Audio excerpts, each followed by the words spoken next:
전국에 계신 에듀윌 수험생 여러분들 또 왔습니다. 한국사를 맛있게 만들어주는 은쌤이 또 왔습니다. 자, 오늘은 저와 함께 37강이고요. 우리가 자유민주주의의 발전과 실현을 배울 때가 왔습니다. 여기를 좀 나눠서 진행을 할 거예요. 그래서 일단 먼저 첫 번째 부분입니다. 이승만 정부 때 있었던 일과 그리고 박정희 정부 때까지, 박정희 정부 초기 때 모습, 군정 시기까지 한번 보도록 하겠습니다. 그러면 이제 시작을 해볼게요. 이승만 정부부터 갈 건데요. 먼저 판서를 잠깐 잡자라면 우리는 1945년도에 광복을 맞이했습니다. 그리고 지난 시간에 정부가 수립되는 과정을 봤어요. 그 과정이 3년이 걸립니다. 그러면서 1948년도에 우리는 1대 대통령 그리고 1대 국회의원과 대통령을 한꺼번에 뽑았습니다. 특히 대통령 선거는 어떻게 치러졌습니까? 간접 선거였죠. 우리가 뽑은 국회의원이 자기들끼리 모여서 대통령을 뽑았습니다. 그러면서 이승만 대통령이 초대 대통령으로 당선이 됐던 거고요. 그리고 나서 이제 2대 대통령 선거를 봐야 됩니다. 두 번째 대통령 선거는 언제냐면 대통령의 임기는 4년이에요. 그래서 1952년도에 대통령 선거를 해야 되는데 국회의원 선거는 2년 후에 합니다. 1950년도에 2년 후에요. 2대 국회의원 선거를 치르는 거예요. 좀 이상하죠? 선생님, 국회의원의 임기가 너무 짧은 거 아닌가요, 선생님? 짧은 이유가 있어요. 1대 대통령 선거와 국회의원 선거는 어쩔 수 없이 동시간대 할 수밖에 없었습니다. 그런데 이거를 계속 이렇게 같이 뽑으면 어떻게 돼요? 권력이 독점이 되잖아요. 여러분들 정치할 때 보면은 여러분들 부모님들도 그렇고요. 지금 집권하고 있는 세력이 마음에 안 든다. 일을 못한다. 그러면 우리 뭐라고 얘기를 해요? 다음 총선 때 두고 보자. 다음 대선 때 두고 보자. 라면서 반대쪽 당을 또 찍어주잖아요. 그랬는데 또 반대쪽 당이 또 못해요. 미뤄줬는데 또 못하네? 안 되겠다. 그러면서 다음 또 총선, 다음 대선 때 두고 보자. 서로 이렇게 견제가 되잖아요. 지금 계속 만약에 이렇게 1대 국회의원 대통령을 같이 뽑게 되면 국회의원과 대통령을요. 권력 독점 하나로 가니까요. 독점이 되고 권력이 나눠지지가 않잖아요. 이게 무슨 말이냐면 특정 당이 인기가 많아요. 그러면 그때 대통령 선거, 국회의원 선거를 같이 하게 되면 두 개를 다 틀어지잖아요. 견제가 안 됩니다. 그래서 2대 국회의원 선거는 2년 만에 치르게 되는 거예요. 그러면 여러분들은 심하니까 아셔야 되겠죠. 1대 국회의원, 재헌 국회의원, 재헌 국회를 결성했던 이들의 임기는 몇 년이었다? 2년이었다라는 것도 기억하셔야 되겠고요. 그리고 2대 국회의원 선거를 치릅니다. 여기서 중요한 일이 터져요. 어떤 일이 터지냐면 대통령이 소속되어 있는 당을 뭐라고 얘기를 하냐면 여당이라고 얘기를 합니다. 대통령 반대쪽 당을 뭐라고 얘기를 하냐면 야당이라고 불러요. 국회의원 선거에서 이승만 쪽 반대쪽 당이었던 야당에서 압승을 거둡니다. 그러면 이제 어떤 일이 벌어집니까?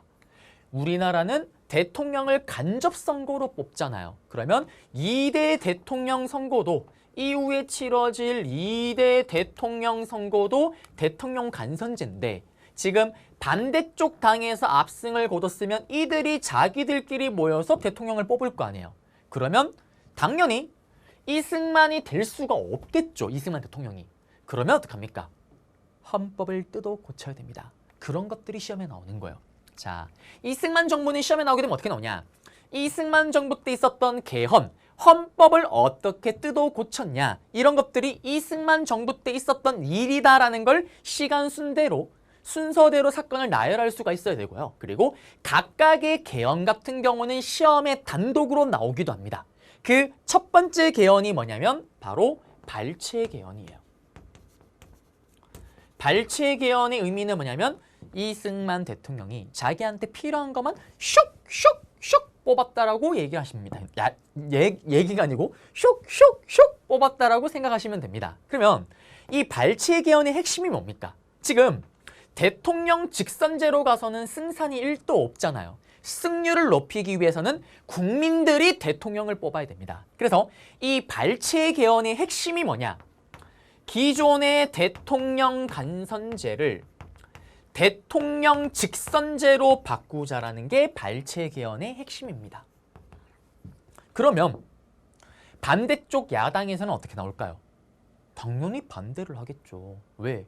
이대로 가서 이대로 대통령 선거를 자기들끼리 하게 되면 100% 자기 쪽 당에서 대통령이 나올 거 아니에요. 이거 찬성할 필요가 없죠. 국회의원들이 법을 통과를 시키려면, 대통령이든 국회의원이든 법을 통과를 시키려면 국회에서 3분의 2가 동의를 해야지만 통과가 되죠. 국회의원 수도 여기가 훨씬 많습니다. 통과될 수가 없어요. 그런데 이승만 대통령이 무리수를 던지면서까지 이걸 통과를 시킵니다. 당시 이 시기가 어떤 시기냐? 6.25 전쟁 도중이에요. 여러분들 6.25 전쟁은 1950년에 전쟁이 시작이 돼서요. 1953년도에 끝나는 게 6.25 전쟁입니다. 그러면 지금 52년이잖아요. 그 말인즉 6.25 전쟁이 한창 벌어지고 있고요. 부산에 임시 수도가 있을 때 이승만 대통령이 이 첫 번째 발췌 개헌을 만들어서 통과를 시키려고 하고 있는 겁니다. 그러면 통과를 시키기 위해서 어떻게 하냐? 협박과 압박을 가하겠죠. 이런 얘기를 합니다. 친애하는 국민 여러분들, 지금 북한과 싸우고 있는 이 혼란스러운 시국에 정말 중요한 법을 통과시키려고 합니다. 그런데 이거를 반대하는 애들이 있습니다. 근데 그거를 반대하는 애들은 북한으로부터 돈을 받아먹은 프락치, 스파입니다 라고 올가매는 거예요. 그래서 통과를 시키려고 합니다. 실제로 반대쪽 야당의 국회의원의 출근 버스를 통째로 데려다가 압박을 가하기도 하고요. 찬성에 압박을 가하기도 하고요. 결국 투표를 어떻게 하냐? 기립으로 합니다. 기립으로. 앉았다 일어서는 거로. 자, 투표하겠습니다. 반대하는 사람이 일어서세요. 일어서는 순간 북한으로부터 돈을 받아먹은 프락치다. 바로 끌려가는 거예요. 그러면서 통과가 되는 게 바로 발췌 개헌입니다. 그리고 2대 대통령 선거가 예정대로 1952년도에 치러지는 거예요. 발췌 개헌이 되고 나서. 어떻게 될까요? 2대 대통령 선거에서 이승만 대통령이 당선이 됩니다. 선생님, 이상합니다. 응? 아니, 여기서는 반대쪽 당이 압승을 거뒀는데 어떻게 대통령은 이길 수가 있습니까? 자, 일단은 이때 반대쪽 국회의원이 왜 압승을 거뒀냐면 이승만 대통령이 앞에 처음에 썼던 반민족 행위 처벌법, 친일파 청산을 제대로 못했잖아요. 안 했잖아요. 거기에 대한 불만도 있었고요. 그리고 또 6.25 전쟁이 터지면서 여러 가지 비리들이 막 터져나와요. 대표적으로 전쟁이 터지면 돈의 가치는 똥값입니다. 돈이 뭐가 필요해요? 전쟁이 났는데. 현물이 짱이에요. 현물이 최고입니다. 물가가 폭등을 해요.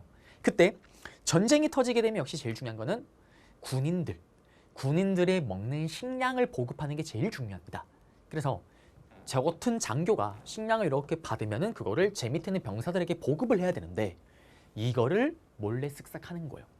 이거를 몰래 빼돌렸다가 시장에 갖다 팔아버립니다. 그러면 돈을 엄청 벌겠죠. 그리고 또 공산주의라고 죽였는데 알고 봤더니 민간인인 겁니다. 이런 여러 가지 사건들이 막 터져 나오는 거예요.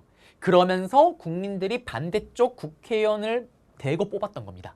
그리고 대통령 선거를 치렀는데 헌법을 뜯어 고치면서 이제 우리 국민들이 직접 뽑게 됩니다. 근데 왜 이승만 대통령이 당선이 됐냐? 다시 돌아와서. 사람들이 전쟁 도중이잖아요. 그러니까 전쟁 도중에 대통령을 바꾼다? 뭔가 심리적으로 약간 불안합니다. 바뀌면 뭔가 더 혼란스러울 것 같은 거예요. 그 다음에 또 두 번째. 제가 앞에서 얘기했던 이런 비리들이 지방 시골 곳곳에까지는 퍼지지가 않는 거예요. 지금은 어떤 사건이나 사고를 치게 되면 SNS를 통해서 또는 뭐 카톡을 통해서 실시간으로 바로 사람들에게 전달이 되잖아요. 그런데 이때는 그런 게 어디 있어요. 시골에는 그런 사실을 전혀 모릅니다. 우리 흔히 그런 얘기가 있잖아요. 일본이랑 옛날에 과거에 일본이랑 우리나라랑 트렌드나 기술 이런 거 유행이나 이런 것들이 10년 차이가 난다라고 얘기를 했어요. 그리고 제가 학교 다닌 학창 시절에는 서울과 지방이 또 10년이 차이가 난다라고 얘기를 했습니다. 제가 대학교 갔을 때 그 당시 때 뭐가 유행이냐면 테크토닉이 막 유행을 했어요. 춤이 유행을 했습니다. 이거를 제가 또 서울에서 이거 배워서 대구로 전파를 하러 갔죠. 갔더니 어떻게 대구 사람들은 추니까 저를 이상한 사람처럼 쳐다봅니다. 뭔지를 모릅니다. 그런 것처럼 트렌드가 늦은 것처럼 지방에서는 이승만의 이런 잘못된 정책들이나 실정들이 알려지지 않았던 거예요. 그래서 이승만 대통령이 2대 대통령 선거에서는 또 당선이 됩니다. 그래서 1대 대통령, 2대 대통령까지도 이승만 대통령이 하게 되는 거예요. 그리고 또 여러분들은 심하니까 아셔야 됩니다. 발췌 개헌에 이 직선제 내용을 넣으니까 당연히 여기서 반대를 하죠. 그래서 이승만 쪽에서는 달래주기 위해서 알았다. 그러면 니들 우리 쪽을 견제할 수 있게끔 국회를 2개로 운영하자라면서 법상으로는 양원제 국회라 그래서 국회를 2개로 운영하는 거예요. 요거 조금 이따가 볼 겁니다. 참의원, 민의원이라 그래서 참의원, 민의원 국회를 2개를 둬서 서로를 견제시키는 거예요. 이것도 넣어줄게라고 얘기를 하지만 이승만 대통령이 있을 때는 실행으로 옮겨진 적은 없습니다. 장면 내각대에 가서 실행이 돼요. 요건 잠깐 놔두고요. 그래서 여기까지 일단 잡아드렸습니다. PPT를 여기까지는 볼게요. 다시 돌아가서 대통령 간선제 대통령이 됐고요. 제대로 실정, 제대로 이런 일들을 처리하지 못하면서 2대 국회의원 선거에서는 반 이승만 쪽 후보자들이 대거 당선이 됩니다. 그러면서 재선 가능성이 낮아져요. 그럼 어떻게? 헌법을 뜯어 고칩니다. 그 헌법을 뜯어 고치는 게 시험에 나올 수 있죠. 발췌 개헌. 이거를 단독으로 물어볼 수가 있습니다. 그러면 제일 먼저 핵심은 아셔야죠. 대통령 간선제를 직선제로 바꾸는 겁니다. 여기 있는 것처럼 깡패들, 폭력배, 계엄령을 때리면서 압박과 협박을 가하면서 기립 방식으로 그냥 투표를 해서 통과를 시켜버립니다. 그래서 결국 이승만 대통령이 2대 대통령으로 당선이 될 수가 있었다라는 거고요. 보시면 요 내용이죠. 보세요. 입법권은 국회가 하는데 이거 보세요. 국회를 민의원, 참의원으로 구성한다. 국회가 2개래요. 그리고 중요한 건 여기죠. 대통령을 이제 간선제가 아니라 직접 선거. 국민이 직접 선거한다라는 거. 요 2개의 내용을 줬을 때 여러분들이 아하 심하니까 이게 발췌 개헌을 물어보고 있구나. 그리고 이게 또 언제다? 이승만 정부 시기 때 있었던 일이구나라는 걸 또 아셔야 되겠습니다. 끝났고요. 그리고 나서 4.4.5입 개헌으로 들어갈게요. 여기는 또 판서로 먼저 가보겠습니다. 그러면 1948년도에 1대 대통령 선거, 4년 후에 1952년도에 2대 대통령 선거, 그 다음에 세 번째 언제입니까? 또 4년 후에 1956년도에 3대 대통령 선거를 해야 되는데 그 선거를 하기 전에 앞서서 2년 전에 왜? 대통령 선거 하기 전에 빨리 해결을 해놓고 대선 준비를 해야 됩니다. 그때 나왔던 게 뭐냐면 1954년도에 나왔던 게 4.4.5입 개헌이에요. 또 헌법을 고칠게 뜯어 고치는 겁니다. 이게 무슨 말이냐?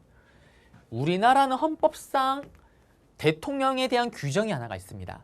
대통령은 맥시멈 2번밖에 못하는 거예요. 여러분도 혹시 반장이나 부반장을 해본 적 있나요? 없죠. 난 많이 해봤습니다. 왜? 인기가 많았기 때문에. 반장과 부반장은 보통 우리 학창시절 생각해보세요. 1학기, 2학기 2번 뽑잖아요. 맞죠? 2번입니다. 연임을 하기도 하고 아니면 못하기도 있지만 그 학교마다 약간 룰이 다르긴 하지만 보통 2번 하잖아요. 여기도 마찬가지예요. 우리도 이때 초기에는 1대, 2대, 맥시멈 2번이었던 겁니다. 그래서 이승만 대통령은 아무리 자기가 뭐 인기가 많든 뭐든 나가고 싶어도 헌법상 나갈 수가 없는 거예요. 3대 대통령 선거는. 근데 어떻게? 너무나도 나가고 싶은 것. 헌법을 뜯어 고칩니다. 근데 대통령 선거는 준비를 하면 시간이 많이 필요해요. 그래서 어떻게? 빨리 풀어놓고 나갈 수 있게끔 세팅을 해놓고 선거 준비를 해야 될 거 아니에요. 그래서 선거가 치러지기 2년 전에 4.4.5입 개헌을 통과시킵니다. 그럼 이거의 핵심 내용을 알아야 되겠죠. 뭐냐? 이승만 대통령이 얼마나 옹졸한지를 보여줘요. 1대 대통령, 초대 대통령에 한해서만 연임, 나가는 게 무제한이다라는 거예요. 제한이 없다라는 겁니다. 얼마나 치사해요. 아니, 풀어줄 거면 다 풀어주든가. 1대 초대 대통령에 한해서만 나가는 게 무제한입니다. 그러면 2대 다른 대통령이 등장을 하게 되면 그 대통령은 맥시멈 2번인 거예요. 나가고 싶어도 나가지를 못합니다. 자기만 영원히 계속 나가겠다는 소리죠. 그러면 이거를 뜯어 고치려면 어떻게 되냐? 간단합니다. 당시 국회의원의 수가 203명이었어요. 그러면 203명 중에 다들 아시는 것처럼 3분의 2가 동의를 하면은 통과입니다. 203의 3분의 2를 하게 되면 숫자가 어떻게 되냐? 135.333333333이 나와요. 그러면 135.333333333명이 나오면은 여러분들이 딱 보면 결국 몇 명이 동의를 해야지 통과입니까? 135.333이니까 136명이 되면 이게 통과가 될 수가 있는 거잖아요. 4452 개헌이. 그런데 정말 럭키, 우리한테는 운이 좋게도 한 표가 모자라요. 135명이 찬성을 합니다. 그러면서 부결, 이게 통과가 되지를 못합니다. 그러면서 끝이 났는데 그 다음날 미라클 같은 일이 벌어져요. 이승만 대통령이요, 우리가 가장 선망하는 대학교, 럭셔리 대학교, 서울대 수학과 교수님을 데리고 와요. 그리고 교수님이 이런 얘기를 합니다. 친애하는 국회의원 여러분들, 내 얘기 좀 들어보세요. 자, 203명의 3분의 2 좋습니다. 135.3333333. 근데 문제가 있습니다, 여러분들. 사람이 0.3명이 어디 있습니까? 한 명이면 한 명, 빵명이면 빵명이죠. 그런데 여러분들, 우리 수학과에는 이런 공식이 있습니다. 4 밑으로는 죽여버리고 5 밑으로는 올리는. 이거 뭡니까? 이게 일본식 번역이에요. 우리나라 말로 바꾸게 되면 반올림입니다. 우리 수학과에는 반올림 공식이 있습니다. 135.33333 반올림을 하게 되면 3 밑으로는 버립니다. 135입니다. 135 나왔잖아요. 통과를 시켜버려요. 그러면서 1대 대통령, 초대 대통령에 한해서는 나가는 게 무제한이 됩니다.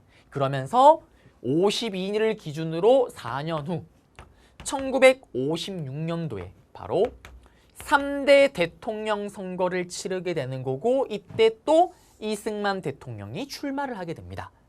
이승만 대통령이 소속됐던 당을 뭐라고 얘기를 하냐면 자유당이라고 얘기를 해요. 자유당에서는 이승만 대통령이, 그런데 이때 강력한 라이벌들이 등장을 합니다. 반대쪽 야당의 민주당에 바로 신익혜라는 선생님이 등장을 하시고요. 그리고 여기에 진보당 계열, 진보 세력들 중에 나중에 이게 진보당으로 바뀌는데요. 이때 조봉암이라는 선생님께서 또 출마를 하십니다. 그리고 이 둘의 인기가 심상치가 않은 거예요. 이승만 대통령이 하나 착각을 한 게 하나가 있습니다. 뭘 착각을 하냐면 이거예요. 내가 못 나가서 그렇지, 헌법을 뜯어고치고 나가기만 나가면 나의 인기는 하늘을 찌른다, 인기 대폭발이다 라고 생각을 했던 거예요. 저는 사실 이 마음을 알 것 같아요. 이게 무슨 말이냐면, 선생님이요, 제가 최악의 테크를 탑니다. 무슨 테크를 타냐면 남중 남고 테크, 남중과 남고를 졸업을 했어요. 그렇다 보니 6년 가까이를 남자들과만 생활을 합니다. 그럼 어떤 일이 벌어지냐면 제 외모에 대한 평가를 받을 일이 없어요. 아니 뭐 남자들끼리인데 무슨 서로 야 너 너무 잘생겼다, 눈썹이 너무 이뻐, 이런 얘기 안 합니다. 그냥 이게 앞설 뿐이에요. 아무리 못생겨도 이게 힘이 더 세면 걔가 제일 잘생긴 애입니다. 그 다음에 또 저보고 야 운동신 너 너무 못생겼어, 네가 더 못생겼는데 말을 잘하는 사람이 이깁니다.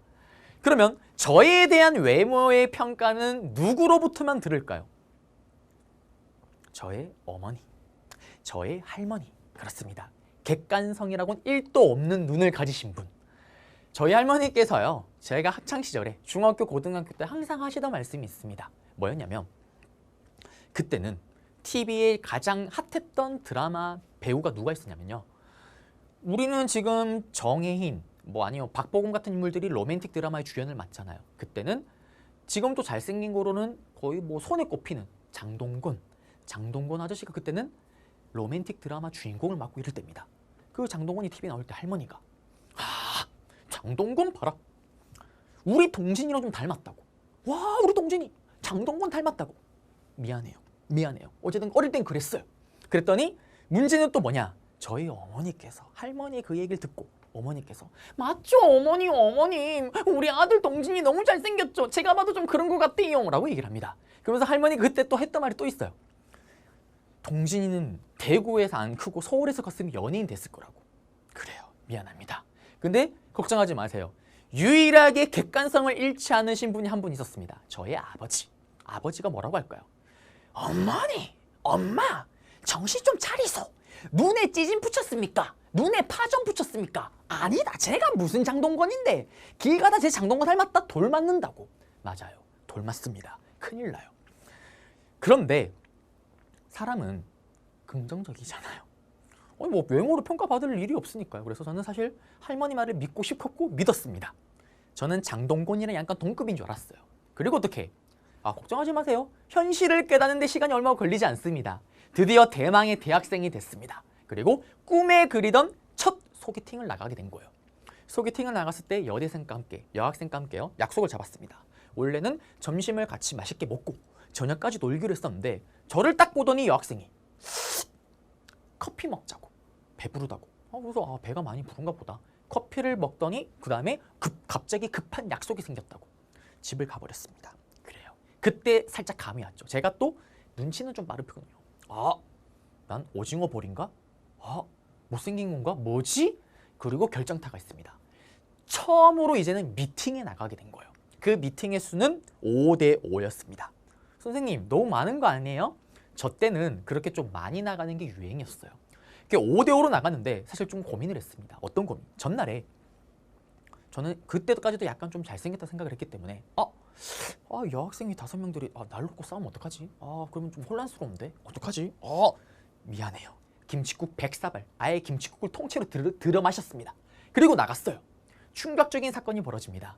그 아리따운 여학생 5명이요. 단 한 명도 저에게 말을 걸어주지 않습니다. 그때 깨달았죠. 나는 슈퍼 오징어 볼이구나. 이대로 갔다가는 죽을 때까지 연애를 못할 수도 있겠다. 그때부터 화수를 갈고 닦은 거예요. 그래서 1년의 고생 끝에 첫 연애를 시작을 했습니다. 자, 돌아가서 지금 제 얘기를 그 얘기를 왜 했냐면 똑같아요. 내가 나가기만 나가면 인기가 많을 줄 알았는데 나갔더니 생각보다 이들의 인기가 장난이 아닌 거예요. 그런데 선거를 며칠 앞두고 가장 강력한 라이벌이었던 민주당의 신익회라는 인물이요. 세상을 떠나버립니다. 죽음을 맞이하는 거예요. 그러면서 이승만 대통령과 진보 계열의 조봉암 선생님이 둘이 붙게 됩니다. 그리고 투표 결과가 또 충격적이에요. 신익회 선생님이 사망했음에도 불구하고 득표율이 20% 가까이 나옵니다. 여기에 투표하는 사람들 기권이 될 걸 알지만 여기다 투표를 한 거예요. 그리고 조봉암 선생님도 득표율이 막 30% 넘어갑니다.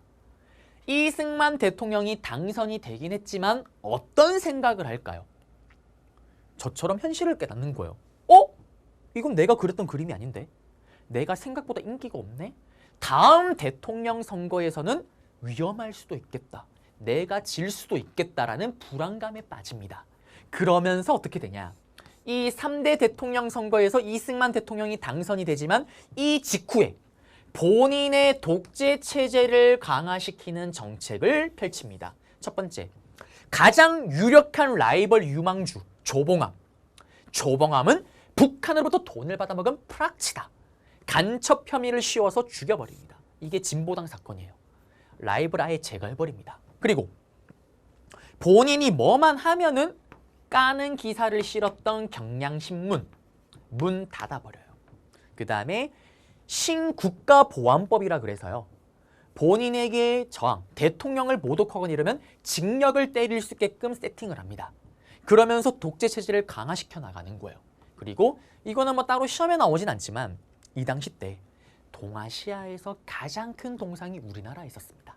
남산에 이승만 동상이 있었어요. 본인의 우상화 정책을 펼칩니다. 그리고 아침마다 어린 학생들을 상대로요. 이승만 대통령 창송 글짓기 대회 이런 걸 개최를 해요. 그러면서 본인의 우상화 작업을 했던 게 이 시기다라는 거. 여기까지 해서 일단 잡아드렸습니다. 그러면 발췌 개헌 다음에 4.4 5.2 개헌이고요. 발췌 개헌 내용이 나왔을 때 다음과 같은 개헌을 하였던 정부에 대한 설명으로 옳은 것은 했을 때 4.4.5입 개헌을 하였다. 찾으면 정답이고 여기가 나올 때 또 여기를 찾으면 정답이고 따로따로 각각 단독으로 물어보기도 한다라는 거. 네, 잡아드렸습니다. 그러면 PPT로 가볼게요. PPT로 가시게 되면 여기 4.4.5입 개헌의 결과 초대 대통령에 한해서 연임 제한 나가는 거 제한이 없습니다. 무제한으로 나가는 겁니다. 그리고 초대 대통령은 주임 제한 조항 한 명이 모자라서 안 됐지만 이거를 어떻게 4.4.5입 반올림 논리를 가지고 통과시켜 버립니다. 그래서 발췌 개헌 말고 4.4.5입 개헌을 가지고 문제를 낼 때 재심은 사료에 아까 했던 제가 설명했던 게 그대로 들어가요. 135.3333 샬랑꼴랑꽁 다 들어갑니다. 그래놓고 다음과 관련된 개헌에 대한 내용 했을 때 핵심 내용 찾으면 또 정답입니다.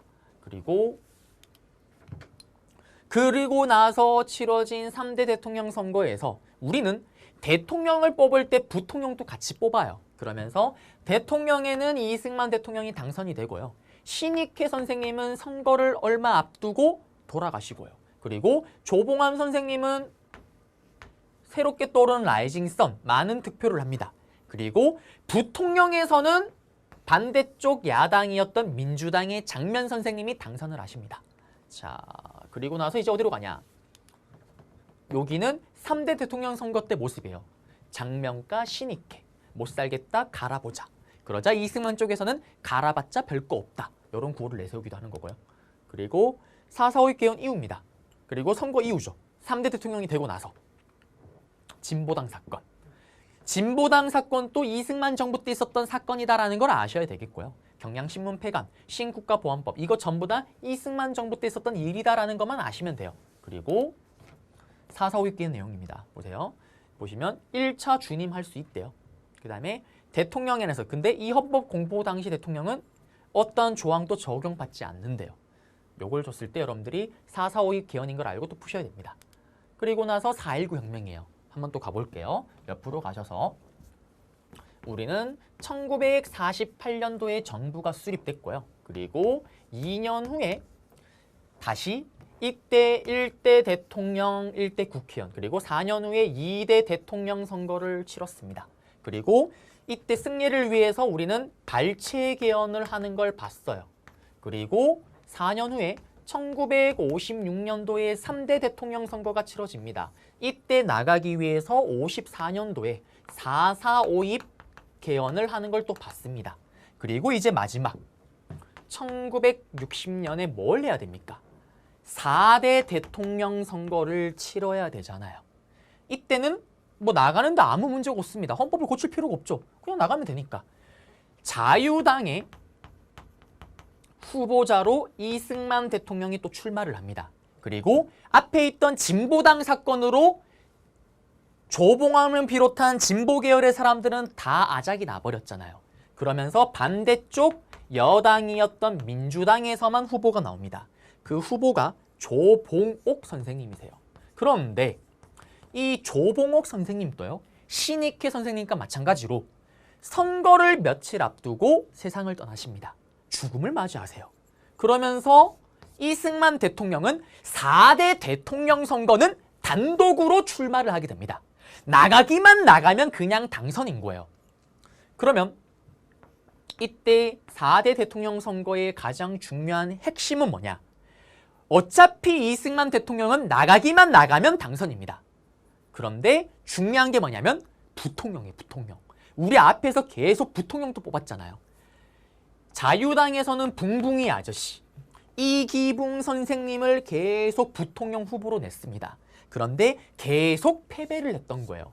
비록 민주당이 대통령을 배출하지는 못했지만 부통령만큼은 계속 배출했던 거예요. 누가? 장면 선생님이 계속 부통령 선거에서는 당선이 됐던 겁니다. 그래서 자유당 쪽에서는 이번에 4대 대통령 부통령 선거에서는 여기는 100% 승리를 할 수 있으니까 누구를? 부통령의 누구? 붕붕이 아저씨를 당선시키기 위해서 온갖 꼼수와 온갖 쓰레기 행동을 다 합니다. 그러면서 나오는 게 뭐냐면 3.15 부정선거예요. 이승만 정부에서 단독으로 잘 나오는 민주화 운동, 그리고 전체 민주화 운동을 봤을 때도 시험에 잘 나오는 빅3 중에 하나, 4.19 혁명. 이 4.19 혁명이 바로 이 선거와 관련이 있는 거죠. 3.15 부정선거가 4.19 혁명의 직접적인 배경입니다. 왜 9라고 썼죠? 선거가. 그리고 쭉 이어졌던 발췌개헌, 4.4.5 개헌, 그리고 3대 되고 나서 진보당 사건 여러 가지, 경향신문 폐간 등 전부 다 뭐와 관련이 있나요? 이승만 정부의 독재 체제 강하잖아요. 큰 틀에서 보면은 이승만 독재 체제에 대한 반발, 직접적인 배경은 3.15 부정선거에 대한 반발, 그러면서 터졌던 게 바로 4.19 혁명이다라는 거. 그러면 왜 이 자유당은 붕붕이 아찌를 어떻게든 당선시키려고 했을까요? 사실은 이때 이승만 대통령의 나이가 엄청 많습니다. 고령이에요. 무려 86세입니다. 이때, 이 당시 때. 이승만 대통령이요, 언제 우리나라 정치에 처음 등장하는지 아세요? 동학농민운동 때 등장합니다. 역사 속에서. 동학농민운동이 언제예요, 여러분들? 1894년이에요. 지금 1860년입니다. 권력의 불사신, 권력의 화신입니다. 우리나라 헌법상 고령인 이승만 대통령, 만약에 이승만 대통령이 건강상의 문제가 생기거나 어떤 불의의 사고가 생겼다, 그랬을 때 법에 따르면 대통령의 역할을 부통령이 대신한다라는 거예요. 이 당시 때 법으로 치면은, 법이요. 그러면 만에 하나 이승만 대통령의 문제가 생겼다, 그러면 그전에는 계속 부통령 선거에서는 민주당의 장면 선생님이 당선을 했었잖아요. 그러면 장면 선생님에게로 그 권력이 그대로 넘어가잖아요. 그러면 자유당은 자기들의 권력을 뺏기고 여야 교체가 이루어지는 겁니다. 어떻게든 이걸 막아야 되는 거예요. 그래서 붕붕이 아찌 당선시키기 프로젝트가 나오는데 그게 바로 3.15 부정선거입니다. 여러분들이 상상할 수 있는 모든 부정선거의 패턴이 다 나와요. 어떤 게 나오냐? 여러분들 어릴 때, 초딩 때 반장선거 나가봐서 알잖아요. 저도 나가봐서 압니다. 표를 얻는 방법이 있죠. 학생 여러분들, 나 동진이에요. 나 뽑아줘요. 나 뽑아주면 햄버거 세트를 일주일 동안 쏜다. 표가 5표 늘어나요. 그 다음에 또 친한 남자친구들이 이렇게 만났을 때, 야 친구들아, 나 좀 뽑아줘. 나 만약에 당선되면 니들 레고 하나씩 사줄게. 그럼 어떻게? 표가 또 5표 늘어납니다. 돈 주고 표를 사요. 여러분들 내일 투표하러 가지 마세요. 제가 대신 갈게요. 싫은데요? 1,000만 원 줄게요. 고민합니다. 그래도 간다? 5천만 원 줄게요. 안 갈 확률이 커집니다. 돈을 주고 표를 매수합니다. 그 다음에 또 사전에 투표를 해요. 그때 조작이 들어가겠죠. 그리고 또 3인조, 6인조, 9인조 조를 짜서 가요. 그 중에 한 명이 누구?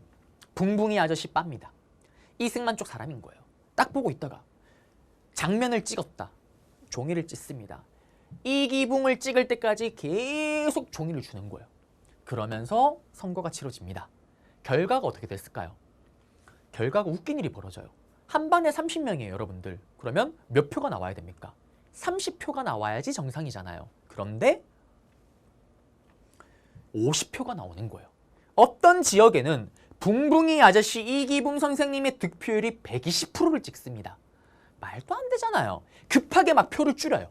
그래서 득표율을 줄여서 70%, 80% 맞춥니다. 그 사실이 알려지자 국민들이 들고 일어나는 거예요. 특히 학생들이 들고 일어납니다. 왜? 해방이 되고 나서 정식적인 교육을 받았던 우리 중학생, 고등학생들이 보기에 학교에서 배웠던 민주주의랑 지금 이렇게 보여지고 있는 민주주의랑은 완전히 다르잖아요. 용납이 안 되고 이해가 안 됩니다. 학생들이 또 시위에 나서는 거예요. 그러면서 마산의 고등학생이었던 김주열이라는 학생이요, 시위를 나섰다가 일주일 동안 소식이 끊깁니다.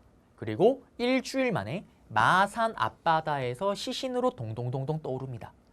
경찰이 진압하는 과정 속에서 김주열 학생이 세상을 떠났고요. 그거를 은폐하기 위해서 바다에 버린 게 밝혀진 거예요. 시위가 더욱더 격해집니다. 그러자 이승만 정부에서는 어떻게 하냐? 말도 안 되는 행동을 해요. 국민들에게 군대를 동원합니다. 여러분들이 이거 하나만큼은 아셔야 돼요. 앞으로 만나거나 우리가 또 접하게 되는 그 어떠한 정부라도 국민이 아무리 죽을 죄를 졌어도 총칼을 겨눈다? 군대를 동원한다? 이건 말도 안 되는 겁니다. 그 순간 그 정부는 정당성을 다 잃어버리는 거예요. 어디 감히 국민에게 총을 쏩니까? 그러죠 어떻게? 학생들이 더욱더 격하게 들고 일어납니다. 이 시기 때 초등학생도 시위에 나섭니다. 우리 언니, 오빠, 아빠, 엄마 총 쏘지 마세요. 그리고 마지막 끝판 대장. 당시 최고의 지성인이라고 불렸던 교수님들이 침묵 시위에 나섭니다. 그러자 이승만 정부에서는 더 이상 버티지를 못하죠. 그러면서 이승만 대통령이 발표를 합니다. 국민들이 이렇게 원한다면 네가 가라 하와이 떠나겠습니다. 하와이로 떠나겠습니다. 그러면서 이 4.19 혁명의 결과 이승만 대통령이 스스로 물러나게 되는 하야를 하게 됩니다. 그리고 이승만 대통령이 하야를 하니까 지금 대통령이 공석이잖아요. 그러면 새롭게 누가 뽑히기 전까지는 누군가가 그 역할을 대신해야 될 거 아니에요. 그러면서 허정이라는 인물이 그 역할을 대신합니다. 허정 과도 정부라는 게 수립이 돼요. 그리고 나서 3.15 부정선거니까 선거를 다시 해야 될 거 아니에요. 선거를 다시 치릅니다. 그러면서 반대쪽 당 민주당에서 압승을 거두겠죠. 그리고 헌법을 뜯어 고쳐요. 어떻게? 대통령의 권한이 이렇게 강하니까 오랫동안 이런 일이 벌어졌던 거다. 그러면서 우리나라 역사상 처음이자 마지막입니다. 단 9개월 동안 이루어졌던 내각 책임제로 헌법을 뜯어 고쳐요. 그리고 발췌개헌 때 하겠다라고 해서 조항에 들어가긴 했지만 실제로 옮기진 않았던 국회를 2개로 운영하는 서로 견제를 시키는 독점이 되지 않게끔 양원제 국회라는 게 이때 또 등장을 합니다. 헌법을 또 고치면서요. 자, 그러면 정리를 한번 해볼게요. 4.19 혁명이 시험에 나왔을 때 정답은 어떻게 되냐? 일단 문제에서요. 김주열 학생의 이름이 들어가요. 또는 3.15 부정선거 내용이 설명이 쭉 들어갑니다. 다음 사건을 계기로 일어났던 민주화 운동에 대한 설명을 옳은 것은 김주열 학생 또는 이승만 대통령이 하야를 냈대요. 또는 허정 가도 정부가 수립이 됐대요. 요거 주고 다음 자료와 관련된 민주화 운동에 대한 설명을 옳은 것은 정답이 될 수 있는 거. 3.15 부정선거가 배경이 되었다. 김주열 학생 찾으면 정답이고 이승만 대통령이 하야를 하게 되었다 찾으면 정답. 허정 가도 정부가 수립되었다. 그리고 내각 책임제로 운영이 되는 건데 뒤에 정부는 내각 책임제로 가면서 만들어진 이때 내각. 누가 리더 역할을 할까요? 계속 부통령에 당선이 됐었던 장면이 그 자리에 앉습니다. 이 내각 책임제에 따르면요. 대통령은 실권이 없고 실제로 실권은 누가 지는 거냐? 국무총리가 지니는 거예요. 이 국무총리 자리에 바로 장면이 그 자리에 들어갑니다. 그러면서 장면 내각이 수립이 되는 거예요. 그러면 4.19 혁명이 문제로 봤을 때 결과 역량으로 장면 내각이 수립되었다. 이거도 정답이 될 수가 있겠죠. 나올 수 있는 거 레파토리 패턴 다 알려드렸습니다. PPT로 가볼게요. PPT로 가시게 되면 여기 이승만의 장기 독재 체제고요. 큰 틀에서 배경. 그리고 직접적인 배경은 여기 3.15 부정선거입니다. 그러면서 조봉호 선생님이 또 선거를 앞두고 세상을 떠나면서 단독 출마. 경제 불황 얘기는 조금 이따 드릴 거고요. 그리고 넘어가서 3.15 부정선거입니다. 고령이고 붕붕이 선생님을 당선시키기 위한 프로젝트. 그리고 이거의 결과 4.19 혁명이 일어납니다. 김주열 학생의 시신이 발견됐고요. 그리고 대통령의 하야를 요구했고 계엄령을 선포하고 군대를 동원합니다. 결국 못 이겨내고 하야를 하죠. 그리고 허정 가도 정부가 수립되고요. 다시 재선거합니다. 그리고 내각 책임제와 양원제 국회로 헌법을 뜯어 고치면서 그러면서 내각 책임제에 따르면서 국무총리가 실권을 가지는 그리고 그 국무총리의 장면 선생님이 앉게 되는 장면 내각이 수립됐다. 찾으면 정답이죠. 끝났습니다. 그리고 4.19 혁명 관련된 내용입니다. 요 사료를 보시면 김주열 학생의 참혹한 시신을 봐라. 요거 주고 다음 자료와 관련된 민주화 운동은 4.19 혁명 내용 찾으면 되고요. 여기 보시면은 3.15 부정선거. 3.15 선거는 부정선거래요. 요거 사료 주고 다음 자료와 관련된 민주화 운동은. 그리고 광복 직후 경제입니다. 자, 이거는 갑자기 왜 뜬금없이 광복 직후예요? 이승만 정부 시기의 경제 상황을 좀 볼 거예요. 어떤 내용이 있냐? 광복 직후에 우리는 너무나 혼란스러운 상황입니다. 중요한 건 없고요. 넘어가고 나서 미국의 원조를 좀 봐야 돼요. 이거는 어떤 내용이냐면 이겁니다. 6.25 전쟁 끝나고 나서요. 6.25 전쟁 끝나고 나서 우리는 전 세계를 대표하는 슈퍼 거렁뱅이 나라입니다. 거지예요, 거지. 근데 6.25 전쟁이 끝나기 직전에 미국이 휴전을 하게 되면은 우리를 지원해 주겠다라고 약속을 했잖아요. 그 약속을 지킵니다. 미국이 어떻게 하냐? 의식주. 우리가 먹고 입고 싸게끔은 해주는 거예요. 집을 지어주는 거는 힘드니까. 그러면서 우리가 굶어 죽지 않게끔 수많은 농산물을 원조해 줍니다. 그리고 소비하는 것들, 먹고 입고 싸는 거 해결할 수 있게끔 지원을 해줘요. 그때 줬던 게 뭐냐면 이거죠. 밀가루입니다. 그 다음 밀가루를 가지고, 이게 지금 미국의 주식이잖아요. 빵. 밀가루만 가지고 빵을 만들면 맛이 더럽게 없습니다. 뭘 해줘야 됩니까? 설탕 뿌려줘야죠. 설탕도 줍니다. 그 다음에 옷을 만들어 입으라고 해서 면화를 줘요. 그러면서 이 밀가루를 가지고 산업이 융성하겠죠. 제분업, 설탕 제당업, 달달한, 면화 명방직업. 이 세 가지 색깔이 다 어때요? 화이트. 이 세 가지가 하얗다 그래서 삼백산업이 발달했다고 얘기를 합니다. 여러분들은 이승만 정부 문제가 단독으로 나올 때 심하니까 삼백산업이 발달하였다 찾으면 정답이죠. 그 다음에 경제 문제가 따로 나올 때 보통은 경제개발 5개년이 많이 나오죠. 그때 삼백산업이 이게 오답으로 들어가요. 보통 이게 오답으로 많이 활용이 됩니다. 여러분들은 이승만 정부 때 삼백산업이 발달했다라는 것만 아시면 되고요. PPT로 가서요. 여기 삼백산업. 이런 산업을 뭐라고 하냐? 먹고 입고 싸는 거잖아요. 이거를 소비한다 그래서 소비재 산업이라고 얘기를 해요. 사실은 이승만 정부에서는 더 큰 다음 단계를 위해서는 생산재 산업이 필요로 합니다. 공장을 만들어서 다음 뭔가를 준비를 해야 되는데 미국으로부터 이걸 지원받고 싶었어요. 근데 미국이 1도 지원을 안 해줍니다. 왜?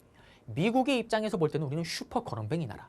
밑 빠진 독에 물 붓는 거고요. 그리고 공장 지어줘봤자 어차피 쟤들 운영할 능력도 없다. 지원을 안 해줍니다. 그러면서 소비재 산업이 발달했다라는 거고요. 그 다음에 대충 작업은 그냥 넘어가십니다. 그렇지만 나중에 어떻게 되냐? 처음에는 이거를 무상, 공짜로 지원해 줬어요. 미국에서. 그런데 미국이요. 우리나라만 지원하는 게 아니라 전 세계에 있는 자유민주주의 국가들 중에 가난한 나라들을 다 지원하고 있었던 거예요. 근데 이게 지원하는 나라가 너무 많다 보니까 자기들도 휘청거립니다. 자기들도 너무 부담이 되는 거예요. 그래서 유상으로 바꿉니다. 그러니 우리가 경제 위기가 좀 오겠죠. 갑자기 돈을 달라고 하니까. 그러면서 4.19 혁명이 일어나는 배경 중에 소소한 배경 중에 하나가 또 경제 위기가 있기도 합니다. 경제 불황. 네, 그거고요. 그리고 기속재산 처리법이 있습니다. 이건 어떤 거냐면요. 일본이요. 우리를 35년 동안 지배를 하면서 일본 애들이 우리나라에 들어와서 백화점도 만들고요. 빌딩도 올리고요. 건물도 올리고 막 했을 거 아니에요. 근데 일본이 망했잖아요. 패망했습니다. 그러면 그들이 그 건물을 가지고 자기 나라로 돌아갈 수는 없잖아요. 공장도 마찬가지고. 내버려 두고 갔던 거예요. 그 주인이 없잖아요. 그거를 원래 미국이 잠깐 맡고 있었던 거예요. 처음에 미군정이 주둔하잖아요. 그리고 나서 정부가 수립되면 돌려주려고 했는데 6.25 전쟁이 또 터져버렸잖아요. 그래서 전쟁이 끝나고 나서 미국이 이걸 넘겨줍니다. 우리 정부에게. 이승만 정부에게. 이걸 받은 이승만 정부가 이거를 민간인들에게 팔기 시작을 하는 거예요. 어차피 정부가 운영할 수는 없으니까. 그리고 돈 받은 거로 다시 재건을 하거나 국가 재건을 위해 쓰거나 경제개발 정책에 활용을 했던 겁니다. 근데 문제는 이걸 주는 과정 속에서 정경유착이 발생을 해요. 왜? 받기만 받으면 대박입니다. 빌딩 공장을 받는데 공장이 예를 들어서 시가로 현재 시가 가격으로 10억짜리래요. 그러면 10억에 나한테 갖다 파는 게 아니라 한 절반 가격에 갖다 팝니다. 그리고 5억에 팔았다. 그러면 제가 이 5억을 일시불로 주는 게 아니라 몇 년에 걸쳐서 활부로 줘도 되는 거예요. 사기만 사면, 받기만 받으면 대박입니다. 받자마자 다시 팔아도 10억이잖아요. 2배 남기는 거예요. 이거 받은 사람들 전부 다 재벌로 나갑니다. 그러면서 재벌가, 돈을 많이 가진 이때도 경제인들이 있을 거 아니에요. 이들과 정치인들이 유착되는 상황이 발생했다라는 거. 우리는 큰 틀에서만 보면 돼요. 기속재산 처리법이 이승만 정부 때 있었던 정책이다라는 것만 아시면 됩니다. 끝났고요. 그리고 장면 내각입니다. 4.19 혁명의 결과 들어섰던 장면 내각은 심화에서는 만약에 문제가 나오게 되면 걱정하지 마세요. 정답이 되는 건 딱 2개입니다. 장면 내각은 이름에서 알 수 있듯이 바로 내각 책임제로 운영되었다라는 거. 우리나라 역사상 처음이자 마지막입니다. 단 9개월밖에 가지는 못하지만 내각 책임제는 앞에서 얘기를 했지만 국무총리가 실권을 가지는 거고 그 자리에는 장면이 앉았다라는 거. 그리고 견제를 위해서 양원제 국회를 운영하였다라는 거. 참의원, 민의원이라는 형태로 국회가 2개가 있었습니다. 미국이 지금 국회가 2개가 있잖아요. 상의원, 하위원. 그래서 서로 견제를 시키잖아요. 이게 그겁니다. 그러면 여기가 만약에 시험에 나오면 어떻게 나오냐? 쉽게 나와요. 제시문 박스에 내각 책임제로 막 국정 운영하고 있대요. 다음 같은 시기, 다음 정부 시기에 볼 수 있는 모습으로 옳은 것은 양원제 국회가 운영되었다. 찾으면 정답. 또는 제시문 박스에 그래프가 들어가요. 국회가 2개예요. 이름 있습니다. 참의원, 민의원. 다음 같은 전국 시기에 볼 수 있는 모습으로 옳은 것은 내각 책임제로 운영되었다. 찾으면 정답이죠. 빙글빙글빙글 돌아가면서 걸리는 겁니다. 그러면 PPT 나머지 들어가 볼게요. 여기를 보시면요. 내각 책임제로 개헌을 했고 그리고 총선에서 승리를 거둡니다. 그리고 국무총리 장면 당선됐고요. 그리고 들어가서 여기 보시면은 민주화의 진전입니다. 이런 것들은 그냥 넘어가시면 되고요.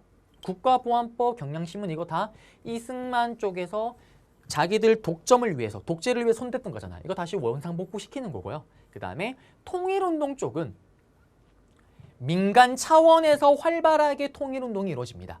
국가 차원에서는 일단 나라부터 정상화 시켜놓고 하자라는 건데 민간 차원에서는 가자 북으로 오라 남으로 이런 구호를 외치면서 여러 회담들을 막 주도하기도 하고 노력을 하기도 해요. 끝났고요. 그리고 장면 내각에서 여러분들은 심하니까 또 하나 아셔야 되는 게 경제개발 5개년입니다. 경제개발 5개년. 선생님 이거 박정희 대통령 때 맞아요. 박정희 대통령이 했던 경제개발 5개년은 사실은 그거를 미리 세팅하고 기획을 했던 거는 장면 내각 때입니다. 장면 내각 때 이미 모든 걸 다 세팅을 했었고요. 계획은 했었고 실행으로 옮기지 못했을 뿐이에요. 실제로 실행으로 옮긴 건 박정희 정부다라는 거. 그리고 이런 장면 내각은 자기들끼리의 내부 분열 그리고 여러 가지 개혁들이 잘 되지가 않습니다. 그러한 혼란스러운 상황 속에 9개월 만에 모든 게 끝나버려요. 뭐 때문에? 빠라바라밤 빠라바라밤 빰빠밤 그래요. 남자들의 특징입니다. 자기 군복은 항상 이렇게 냄새를 일단 맡아줘야 돼요. 빨아도 그때 그 향이 나는 것 같아요. 빠라바라밤 빠라바라밤 빰빠밤. 자, 군인 세력이 등장을 합니다. 박정희를 비롯한 군인들, 군부 세력이라고 얘기를 하죠. 그러면서 사실 이런 걸 팔더라고요. 그래요. 쓰면 안 됩니다. 큰일 나요. 이게 할로윈 데이 때 쓰는 것 같아요. 그래서 뭐 트럼프 대통령도 있고요. 우리나라 대통령도 이렇게 씁니다. 여러 명이 있는데 쓰진 않겠습니다. 자, 그러면서 돌아와서요. 이 박근혜 대통령, 전 대통령의 아버지 박정희 군인이요.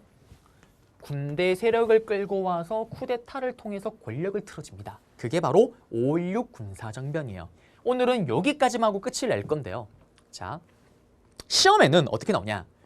박정희 정부를 크게 3개 시기로 구분을 해서 정리를 하셔야 되고 그거를 각각 냅니다. 첫 번째가 뭐냐면 출제율이 가장 떨어지긴 하지만 박정희 군정 시기예요. 이때는 본인이 대통령이 아니라 군인 신분으로서 정치를 하던 시기입니다. 이 시기가 무려 2년 6개월 동안 이루어집니다.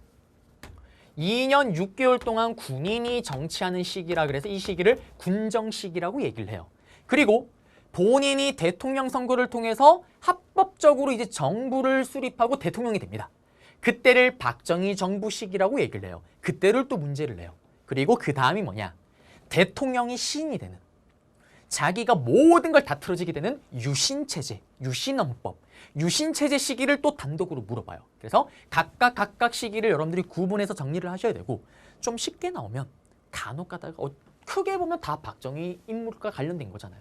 똑같은 인물이 한 거니까 퉁쳐서 물어보기도 합니다. 그렇지만 여러분들은 구분을 하셔야 된다는 거고, 그럼 먼저 우리는 군정 시기를 먼저 좀 볼게요. 이때 시험에 나오는 거는 사실은 장면 내각 때처럼 두 개만 알면 돼요. 장면 내각이 내각 책임제 양원제 국회만 알면 되는 것처럼 이때는 뭘 알면 되냐? 역사는 반복이에요. 예전에 우리 고려시대 때 무신직공기 아시잖아요. 그때 봤을 때 권력을 틀어진 무신들이 가장 먼저 한 게 뭐예요? 지 멋대로 정치를 하기 위한 정치 기구를 만들었잖아요. 중방이라는 기구, 최충원은 교정도감, 최우는 정방이라는 정치기구. 이때 박정희는 뭘 만드냐? 국가재건최고회의라는 기구를 만들어요. 지금 군인인 제가 너무나도 슬프게도 잠시 나라를 맡겠습니다. 나라를 맡은 이유는 국가를 재건하기 위해서입니다. 명분이 뭐냐? 일단 들어선 명분이 있을 거 아니에요. 장면 내각 보십시오. 9개월 동안 했는 거 보십시오. 한 게 뭐가 있습니까? 그리고 오히려 더 혼란만을 가중시킬 뿐입니다. 그래서 군인이지만 제가 잠시 나라를 맡았다가 이 혼란이 수습이 되면 민간인에게 돌려주고 저는 군대로 돌아가겠습니다. 라면서 권력을 틀어지는 거예요. 그리고 군정식이 스타트입니다. 그러면 장면 내각이 도대체 뭘 어떻게 했길래요, 선생님?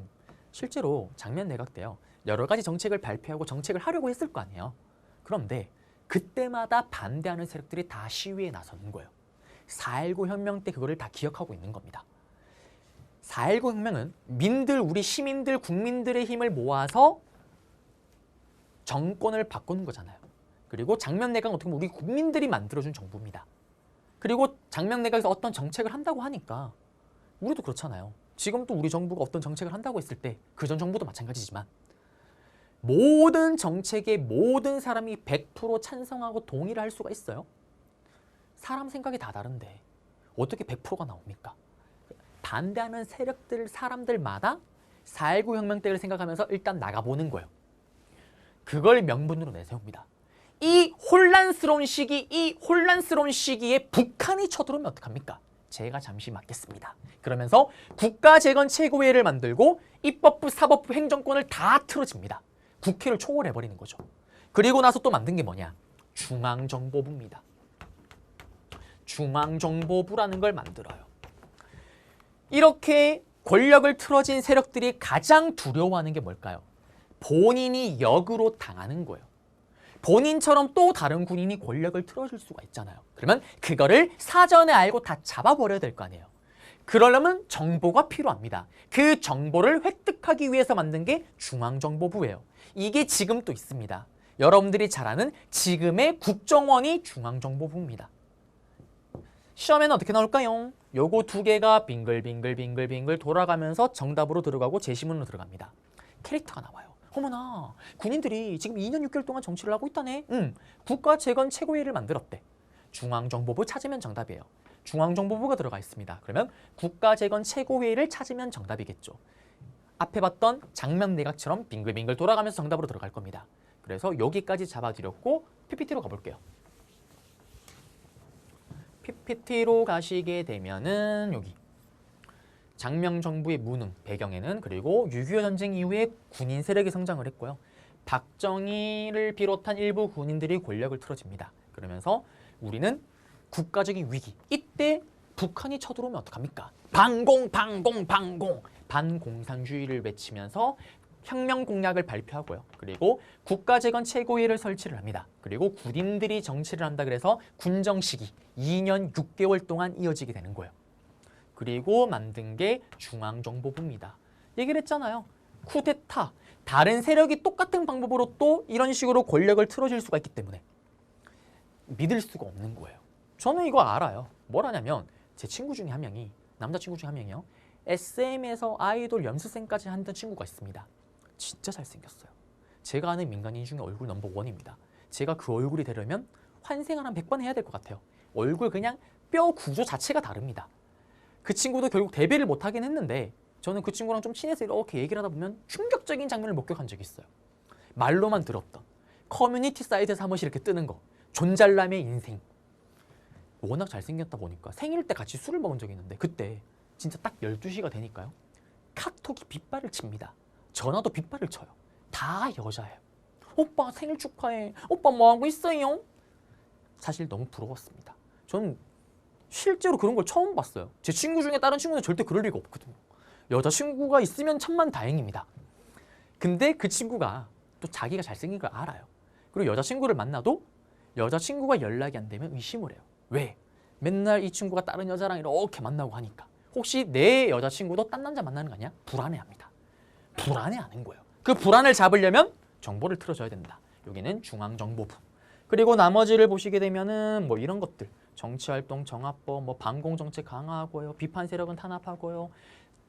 민들의 마음을 얻기 위해서 농어촌의 고리채 정리해주고요. 폭력배 없애고 이런 거 여러 가지 했지만 중요한 건 여기 키워드입니다. 끝났습니다. 그러면서 우리는 시험에 나올 수 있는 출제율은 좀 떨어지지만 박정희 정부에서 군정 시기를 봤습니다. 그리고 이공화국 헌법인데요. 이게 지금 장명내각 내용이죠. 양원제에 의해서 의원이 조직되고 양원의 합동회의에 의해서 이렇게 3분의 1을 투서 대통령이 된다. 내각 책임제와 양원제 국회를 얘기를 하고 있습니다. 그리고 박정희 정부예요. 그리고 나서 군정 시기 2년 6개월을 끝내고 나서 이렇게 박정희 정부가 출범을 합니다. 출범하는 거는 다음 강의로 넘길게요. 그러면 저는 다음 강의부터는 박정희 정부부터 해서 또 시작을 한번 해보겠습니다. 자, 그러면 저는 또 다음 강좌에서 여러분들을 찾아뵙도록 하겠습니다.